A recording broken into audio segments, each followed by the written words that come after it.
The following podcast is a deep, shallow dive production. And you're gonna love it. Okay, let's go.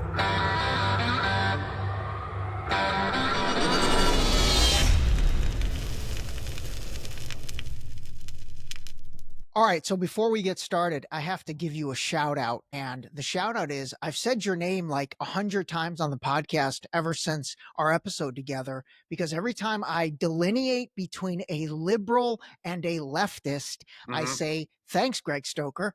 And so, hey, everybody, Greg Stoker is back.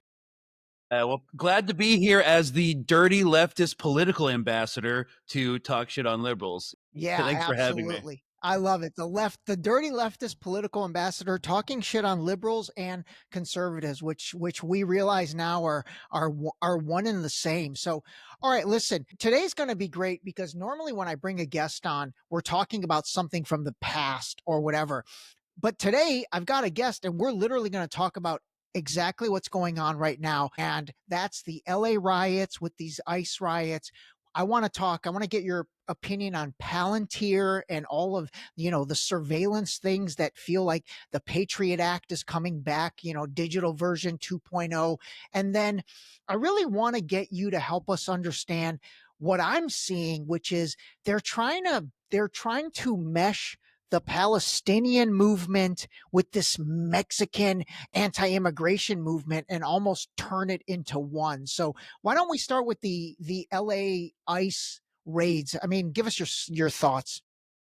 Well, okay. So first of all, there's a reason it's happening. Like I don't know whatever your audience's thoughts are on the immigration issue, whether you think it's a problem or it's not, whether you're a border abolitionist or someone who's like, we need to have more regulations of people coming into this country. It doesn't matter. The reason it's happening in LA is because LA is the cultural center of like the Hispanic migrant immigrant population. And they feel like if they can break LA, they can break every other city in the country. So it's the focal point for everything that's happening. Plus, Trump has had beef with California since the 80s, it being like this, like really liberal democratic state, even though there are large pockets of conservatism in California. It's a sanctuary state. LA is a sanctuary city.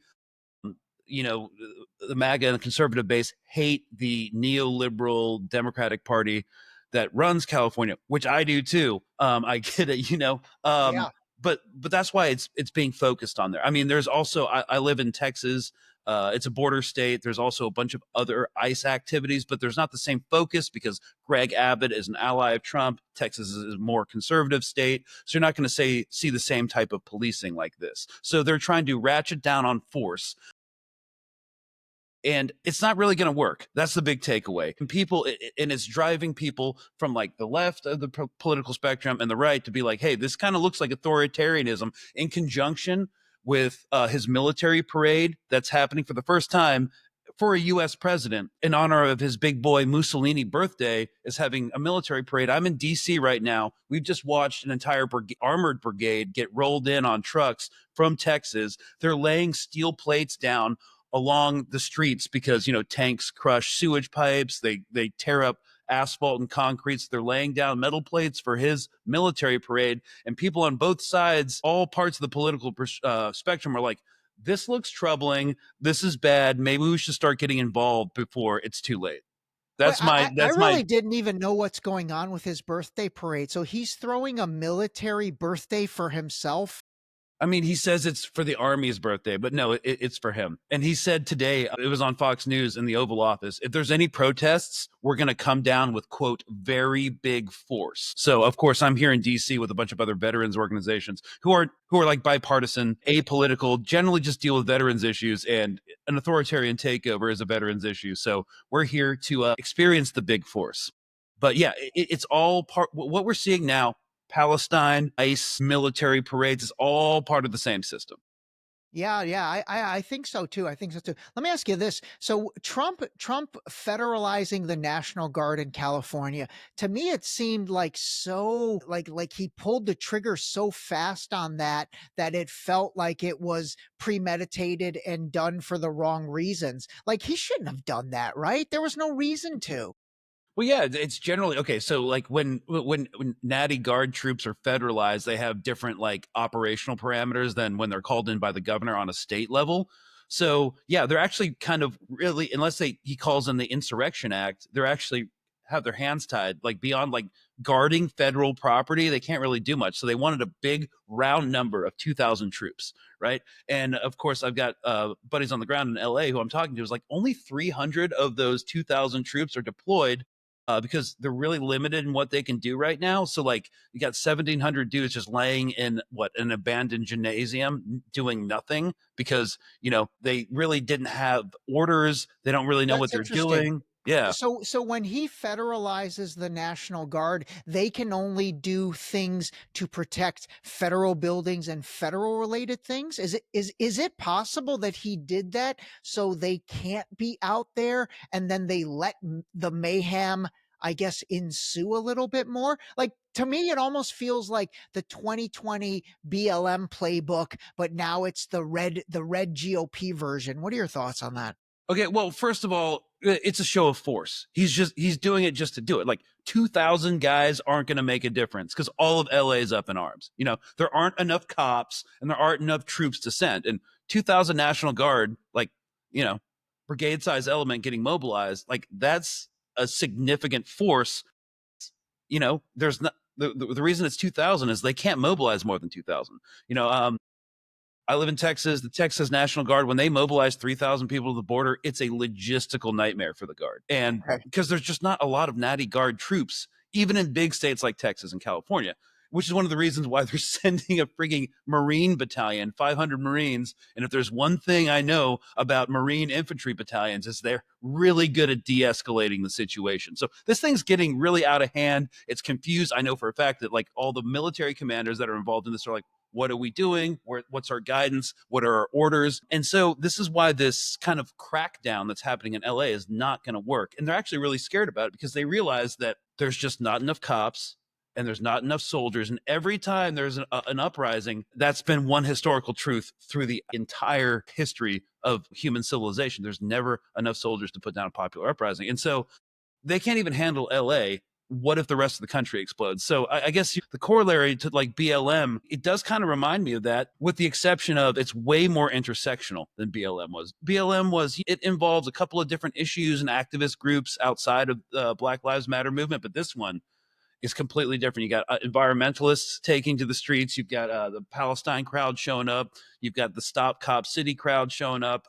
Even the Black Panthers are involved in this one too. So Wow. as a leftist, I'm just like, good class consciousness, intersectionality. We're like people on the right, people on the left, realizing that we're just getting absolutely fucked by the entire system. That we have this great saying. I love it. Activists mobilize against issues like BLM, but revolutionaries who want something different organize against systems. So the same violence that is being enacted and first tested on Palestinians through imperial feedback is being used on US citizens. And that's what we call the Imperial Boomerang Theory. So people are starting to connect the two things. Like, I'm always frustrated by the American voters' like unwillingness to really care about foreign policy issues.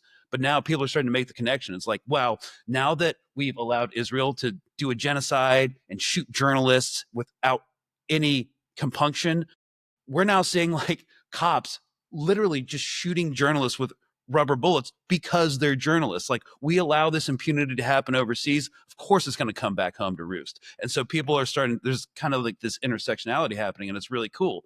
And it's like nonpartisan at all, because people are realizing, the same reason you can't pay rent is why children are being starved to death Yeah, in yeah, Gaza. yeah. I saw a journalist. I saw a female journalist. I don't know who she was reporting for, but she got hit like with a stray rubber bullet the other day.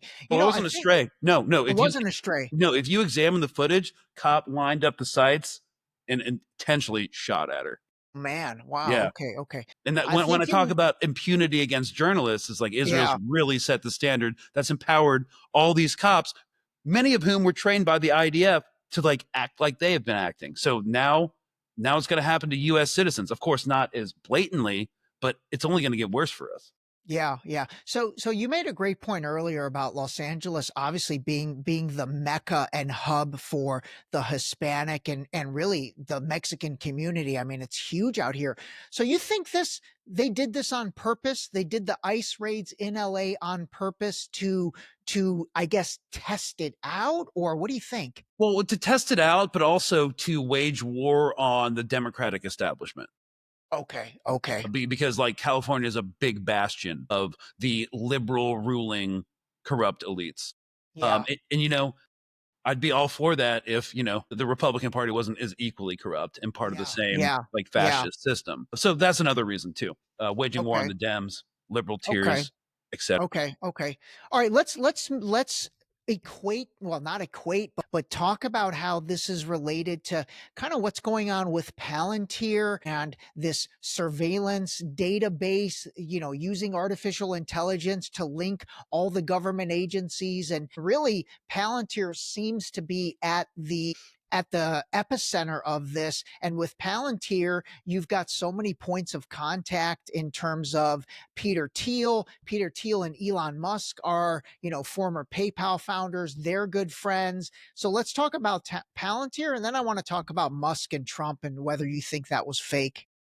Okay, well, first of all, Palantir, remember how you may recall how I said 2 minutes ago, like there aren't enough cops. Well, Yeah. this is how I think people should recognize Palantir. It's an adversarial entity that it exists to monitor and oppress you. Okay, so first of all, Palantir, what it is, not going to get into the nerdy specifics, but one of the reasons they're using it is for predictive policing. So they feed it into AI and they can say like, oh, there's going to be a crime hotspot or uptick here. There's going to be an uprising here. So you preemptively like shift police assets or like paramilitary assets to these places. Like it's going to eventually be used to be like a hurricane just devastated the eastern seaboard. Well, the material conditions of these people have degraded so much that they're going to be, primed for uprisings or like dissent. So put more cops there. And of course, the algorithm is heavily problematic, just like policing in general. So they're going to over police like black and brown neighborhoods and stuff and poorer white neighborhoods as well. That's just how it works. That's why the police were kind of created. And we can talk about that later. But in the end, this predictive policing model that's going to have all your information, including most likely if you've ever donated to a political campaign. So you're going to be like divided along political lines and put into different algorithms and stuff within the AI database. It is a force multiplier. There aren't enough cops, so they need, well, a lot of you guys may be familiar with the idea of a force multiplier. It's like things you can do to basically essentially project a bigger battlefield presence without having more soldiers. So, if you have a very mobile force that can like do like 3 operations a night instead of 2 operations, mobility is a force multiplier. Palantir is also a force multiplier. So that's how you should see it. It's a force multiplier for the state because they don't have enough cops. And if you look at what they're doing, after 2020 and the BLM movement, they started building cop cities all around the country. So the big flagship ones in Atlanta, but we got one in Texas. You have one in over there in California, Washington State. They're counterinsurgency urban warfare centers based off of Little Gaza, which is what the IDF trains on in Palestine. So like we're literally using the same template for what we do to Palestinians on our own people. And this is what we call the Imperial Boomerang. It's basically this really easily provable sociology premise that states forms of colonial violence and repression used overseas always are almost used immediately and replicated by police forces within the empire itself. If you accept the premise that the United States is an empire, obviously it is. But yeah, so whatever we allow to happen, again, to Palestinians is going to happen to us because Palantir, one of their big flagship test programs, has been in the occupied territories.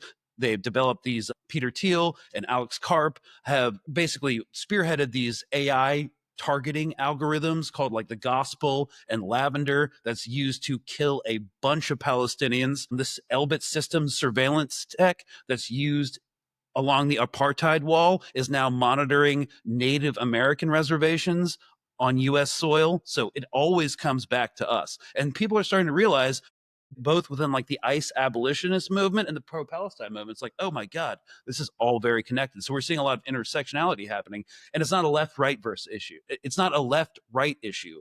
It's an up-down issue. And that's what people are Yeah, starting to yeah, realize. that's a great way to put it. It's an up-down issue. I'll tell you, I'm seeing a lot of these conservative social media, pundits and putzes, in my opinion, guys like Charlie Kirk and Dave Rubin and these guys, they're equating the ICE situation with Palestine. Like they're basically trying to bring the two together. Laura Loomer as well. That lady, man, I mean, she's a she's a hardcore rabid Zionist too. So, yeah, yeah, yeah. Okay, I didn't even realize she was a Zio. She's just a lunatic, man. She oh is yeah.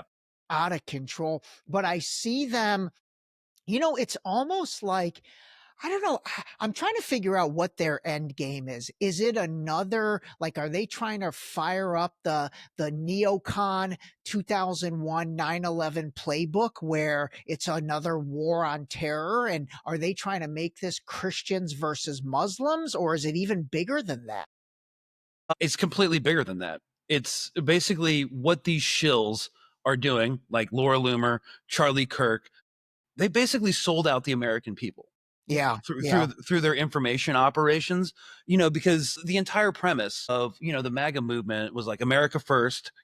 We're going to destroy the transnational globalist elite, the one world government. And then we're yeah, seeing like Trump be like, hey, if you have enough money, you can buy a golden visa, you know and of yeah. course that's problematic in and of itself. But yeah, it's not about America first. We're giving all this money to Ukraine, all this money to Israel. We're arming Taiwan for ideological reasons. Why are we doing this? But they will always run political cover for the ruling class in this country. And when I say the ruling class, it's because this beef between Donald Trump and Gavin Newsom isn't really real. I Democrats, totally agree. no, no, I'm so glad you Democrats said that. Yeah, Democrats, and this is why, as a leftist, we see centrist positions like Democrats as the biggest threat to actual political change, because they do not exist to defeat Republicans. They don't.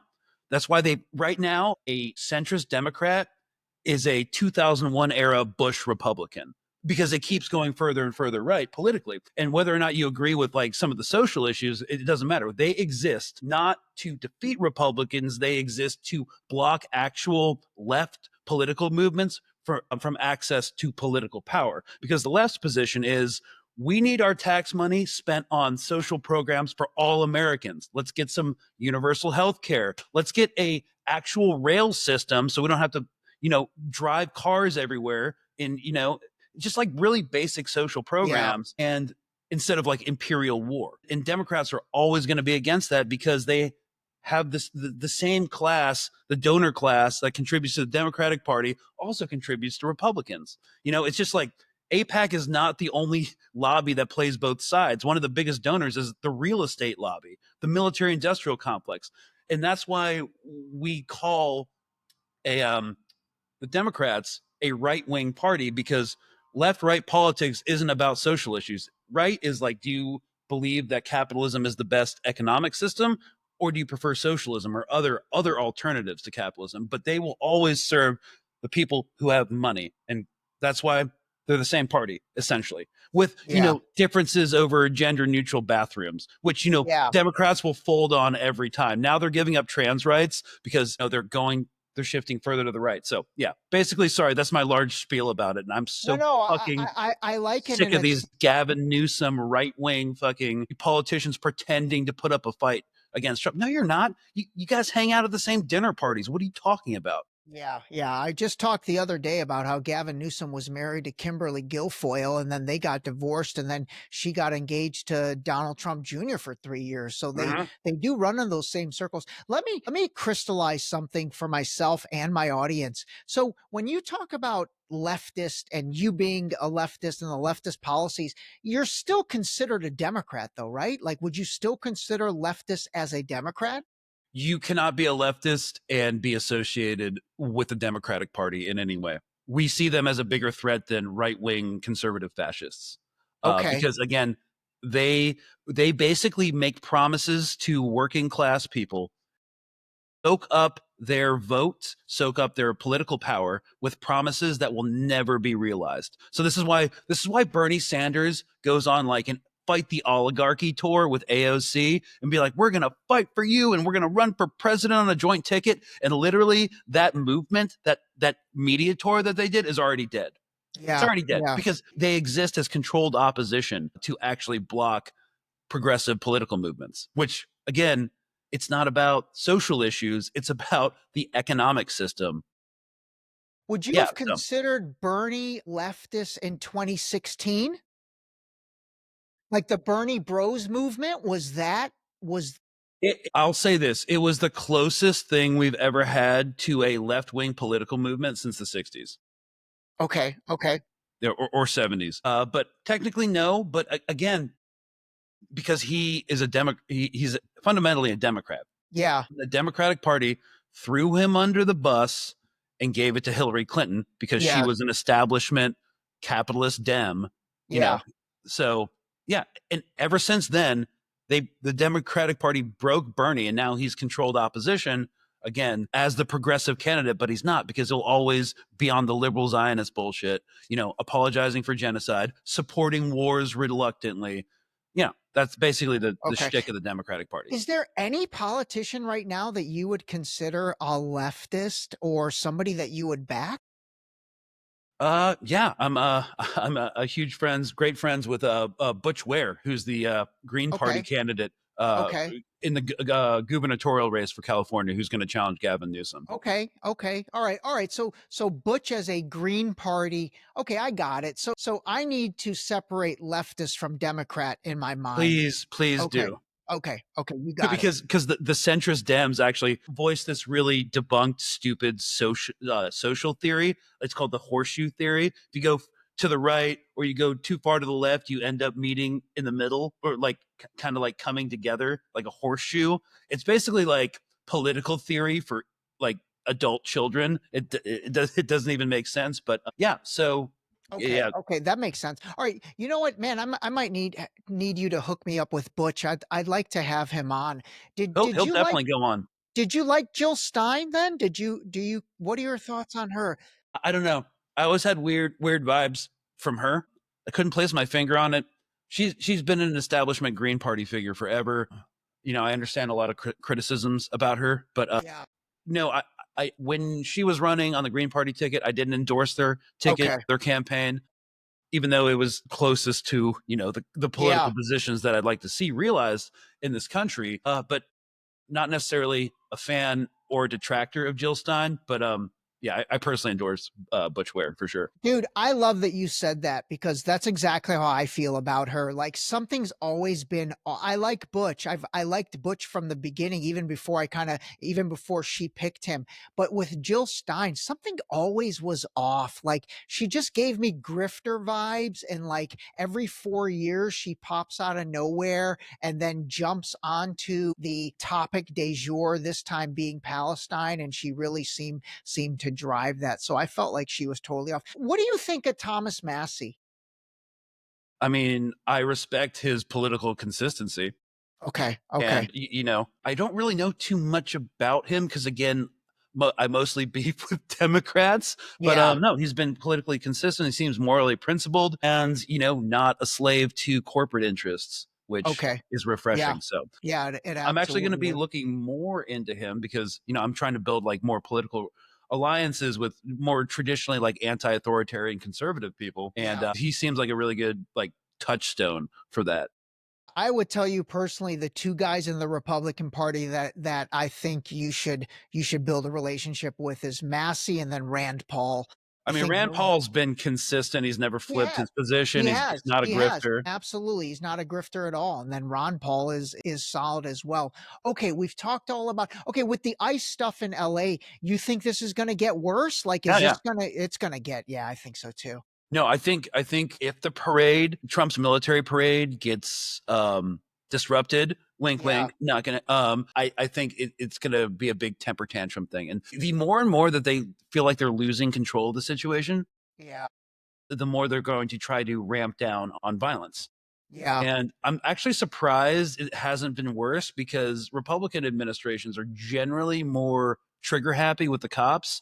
But of course, I got pepper sprayed 5 times under the Biden administration over the Palestine stuff and arrested in the Senate. And I watched my friends get the shit beat out of them by the same cops that are now following the same kind of orders given by the Trump administration. So it's just more of the same thing. But yeah, they're gonna ramp down on violence as the material conditions of working class people in America continue to degrade. The big beautiful bill is the single biggest grift in American history over the past 20 years. You're not going to get richer. Life's not going to become more affordable. And as the material conditions of us degrade as citizens, what are they going to do? They're going to ramp down on police control, Yeah. Palantir, the surveillance state. That's why the big beautiful bill is cutting Medicaid and other social programs, but funding the police where they can hire 18,000 more federal officers. So Yeah. they're going to take money away from you, your tax dollars, and put it into the police and into the military. The military budget's going up, but no social programs for you. Your tax dollars don't go to universal health care. They go to literally your own oppression by the state. Yeah, that's That's insane. and as people start to realize this, people are going to start to get more violent, more upset. They're going to start joining together because people are like, I don't give a shit about your social politics, man. The house is on fire. I need Yeah. air. We need water. And all they can do, because the only addiction that they really have is greed, more. They want all of your shit. The ruling class throughout history wants all the best land. They want the best herds. They're coming for your shit and they're not going to stop. And they're just going to use the police as mechanisms to keep you down. And this is just, I don't even really need to make a social argument about it, a socialist argument about it, because it's just that throughout history. Are there a lot of guys, a lot of veterans that feel this way? Like, is the veteran community split? Okay, so there are 3 veteran archetypes. There's kind of like the centrist position, which is like, I did my time. I hate the military industrial complex. I'm just trying to live my life. Leave me alone. And then you have the ones that double down, because they can't comprehend, that they sacrificed their youth and buried their friends for the sake of imperialist lies that, really double down on the terrorism narrative and, the police state narrative. It's like, we're fighting an existential threat for the sovereignty of America against like Islamic fascism, which doesn't exist. But those are the MAGA veterans. And then you have more people on the left, or at least the anti-war platform, that are kind of like, you know what? We basically fought and died so to make rich men richer. And that kind of brings them more into left-wing politics, because all left-wing means is you question the economic system.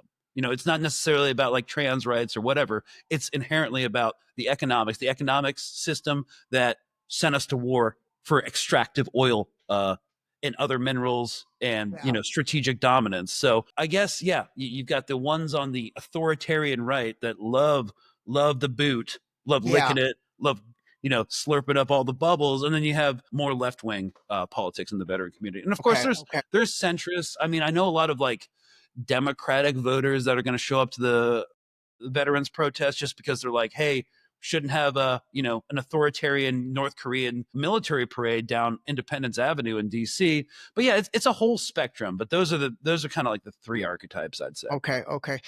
You're a believer in false flags, aren't you? Like, do you believe Generally, well, here's the thing about my stance with conspiracy theories. I don't really spend too much time talking about whether or not it happened, because the performative effect is the same. Whether or not Al Qaeda did 9/11 or it was an inside job, we were still going to use it as justification to invade 5 different countries and kill 2 million people. It doesn't. So I do have my own personal beliefs, but I don't speak them publicly because the performative effect is the same. Like, would our government do that? Yeah. Would the Israeli government do that? Of course, but the performative effect is generally the same. But yes, false flags do happen. The FBI has a long and storied history of, co-opting mentally ill people into radical action to justify more police control, crazy. So no, I mean, they have happened. What extent and how premeditated it was is stuff we generally never know. We'll never know. But yeah, in principle, I'm not a like non-believer.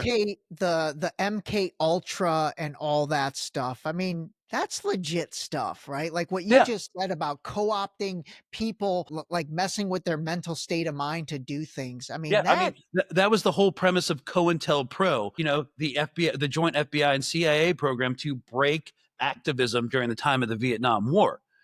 They would, insert false flag operatives within movements and, do crazy shit like violent stuff that, those activist movements weren't actually doing in order to instigate a police crackdown or justify a police crackdown. Yeah, we've been doing this since the early yeah. days. Yeah, yeah. That's that hippie movement in the Vietnam War, and then Charles Manson. And there's that book Chaos by I forget who wrote that, but the book Chaos that talks about how Charles Manson was basically a way to scare the hell out of everybody through the concept of radicalized hippies in order to shut down the Vietnam protests. Right. And one of the reasons why they wanted that and why he always kind of looks like an op is because in the wake of the Vietnam War, and all the government propaganda that went into making people forget that the Vietnam backlash was an intersectional movement that again wasn't left right, it was up down, it was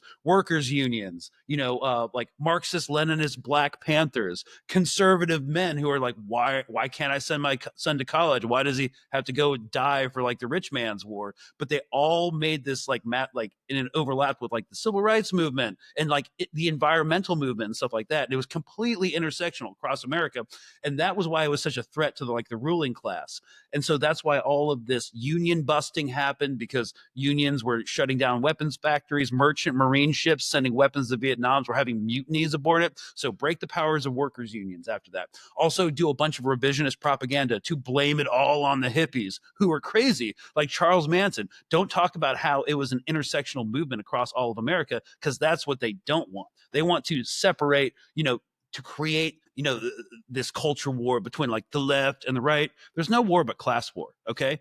Like when I hear people like really polarized and believing like two sides that can't ever work together, it's like, good. I mean, looks like the CIA has done its job pretty well. Yeah, I Yeah. totally agree. I totally agree. All right, let me see. Any updates on your thoughts on what's going on Israel Palestine? Is that just going to continue indefinitely? It really is, right? Like they're just stringing it out. What is Hamas anymore? Who's fighting there? Like it's like they've Oh, killed they're all very the active. Yeah. they are? But yeah, they're. I mean, their tactics right now have shifted from like direct engagement, like ambushes. I mean, they still happen, or like sniper operations, but yeah, the entire battle space in Gaza that Israel occupies is completely riddled with like booby traps and IEDs, and they've already lost 20 soldiers, probably more because they have a gag order on that since since Israel broke the ceasefire.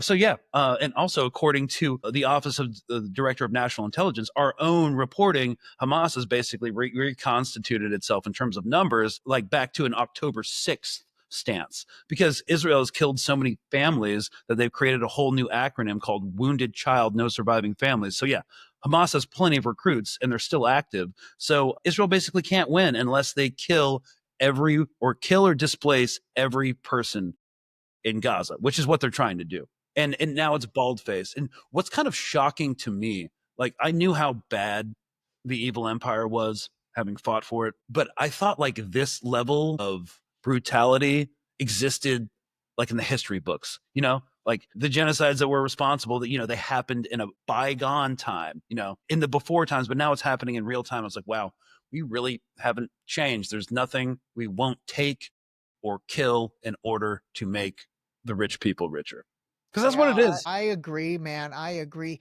Do you think there's any chance of like a 9/11 type event? Heck, maybe at the stupid parade or something that like would basically give Trump the green light to just go crazy on Muslims, Mexicans, Iran, who the hell knows? Like Socialists, socialists. yeah, the Yeah, yeah, radical left, yeah. and the woke right.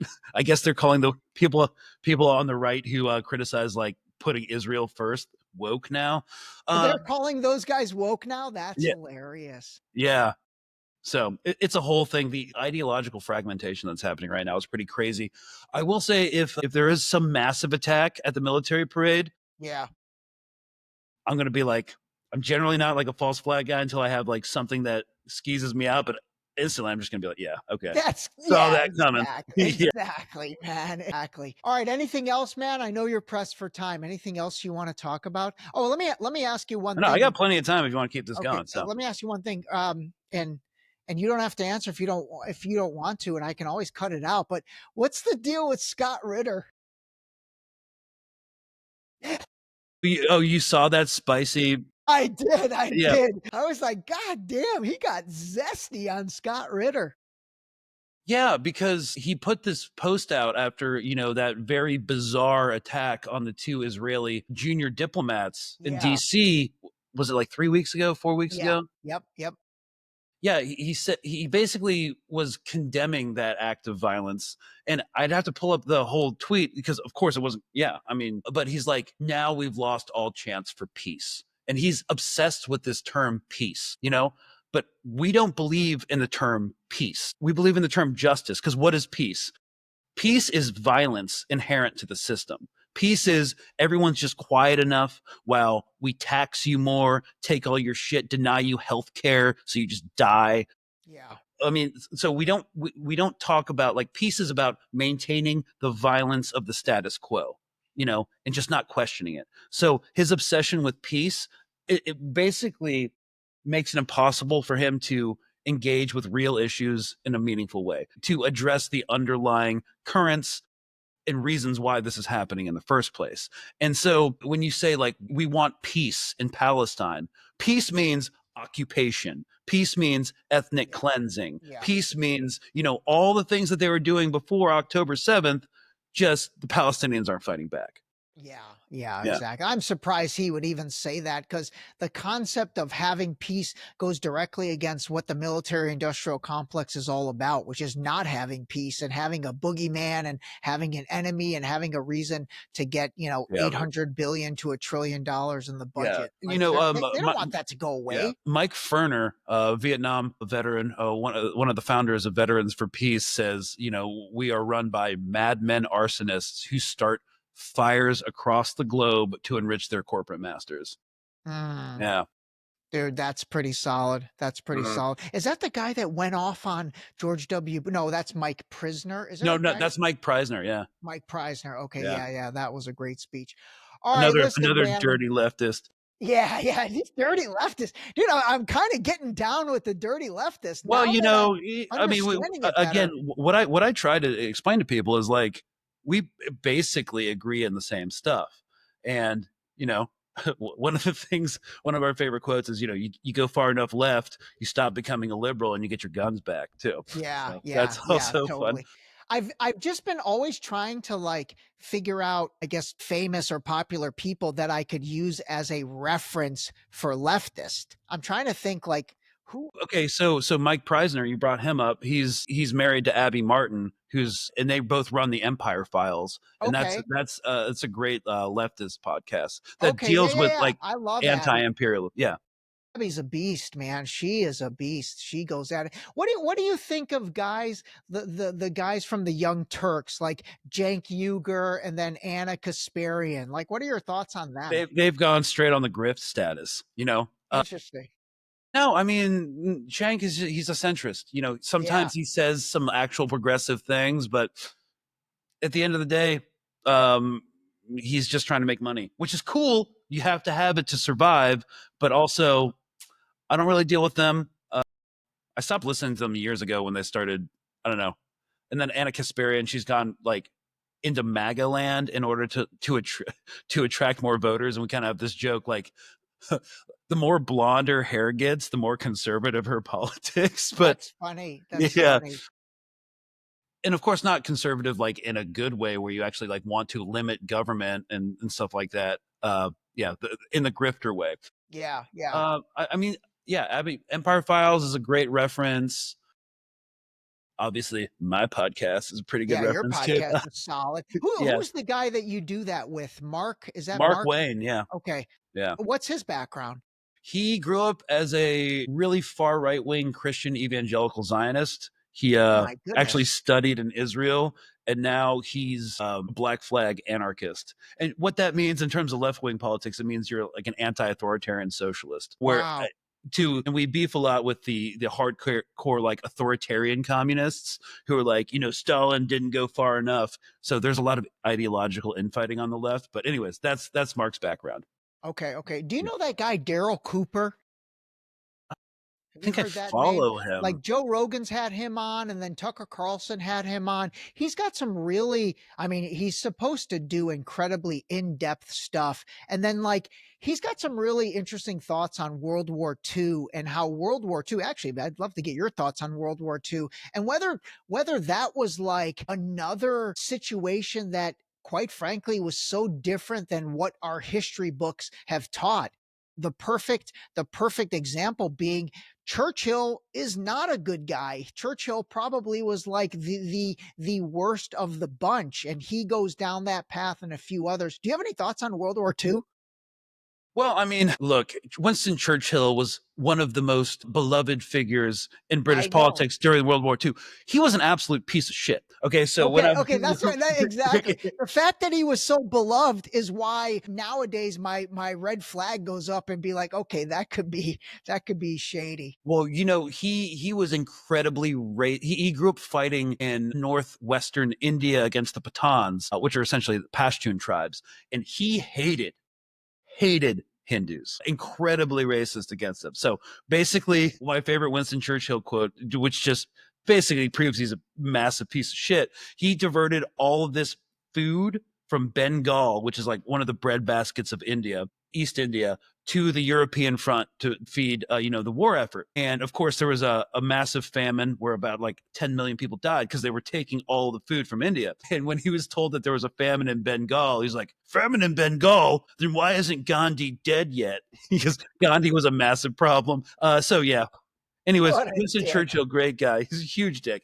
Yeah. Yeah. The other reason why I think he's probably not what we've been sold is guys like Douglas Murray are huge fans of his. Do you know who that guy is? Douglas Murray. He was just on Dave Smith. He was on Rogan debating Dave Smith, and he just got humiliated. Yeah, the insufferable neocon British asshole. Yes, right? Yes, exactly. It's like people think I'm smart because I sound like an aristocrat from 1850.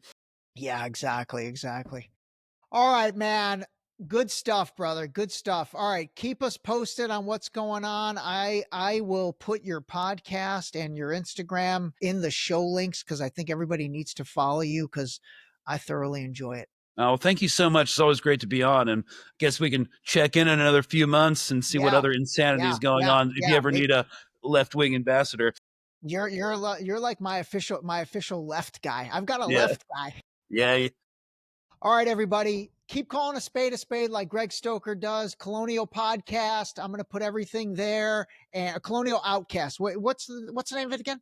It's called Colonial Outcasts, the anti-imperialist podcast that your problematic MAGA uncle will absolutely hate. Fantastic. All right, hang on the line. All right, everybody. We'll catch up with you here soon. This episode was brought to you by the new book, Deep Shallow Dive Into You, available now on Amazon and Barnes & Noble in hardcover and paperback. Don't forget to sign up for our new mailing list on our website at deepshallowdive.com.